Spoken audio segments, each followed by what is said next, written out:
Hello students, my name is Gautam Sanjay. I am an assistant professor at Prayagvati Mahavidyalaya, and today we'll be discussing the topic formation and incorporation of a company. The first question that arises is what is incorporation? Incorporation simply means the process by which a company is formed under the law, giving it a separate legal personality. So incorporation simply means fulfilling of all legal requirement in forming of a company. Now, Section 3 under the Companies Act 2013 deals with formation of a company.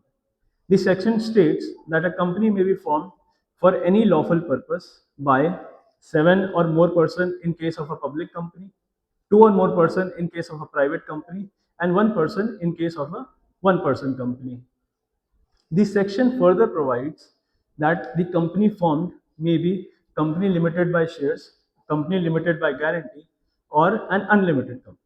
Therefore, the section provides us with three things. First, that a company can only be formed for a lawful purpose. Second, it provides the minimum number of people required to form a company, which is different for different types of company.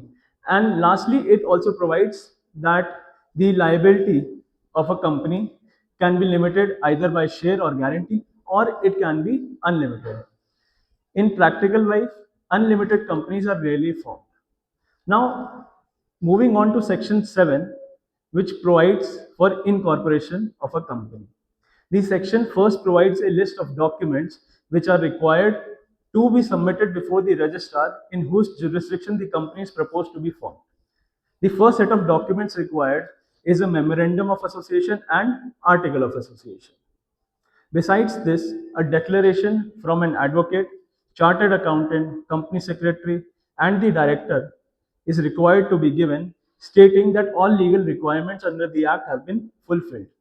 Besides this, another declaration is required from subscribers to the memorandum and by the director that they have not been guilty of any offence relating to promotion, formation, or incorporation of company under the Act, or any offence related to fraud or breach of trust of any company under this Act.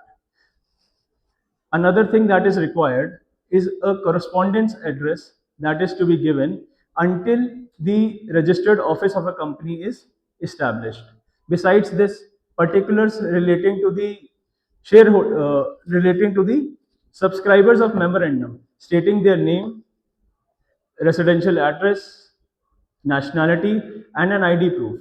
And besides this, particular relating to directors, that is their name, residential address, nationality, and their director identification number is also required to be given. Once all this information is given to the registrar and the registrar is satisfied, he notes these down in his register and provides the company with a certificate of incorporation. The certificate of incorporation also contains a corporate identity number, which is the distinct personality of the company. The section further states that any false information given to any document related would be punishable under section 447 of the Companies Act, dealing with punishment in case of fraud. Thank you. In next class, we will be discussing about memorandum of association.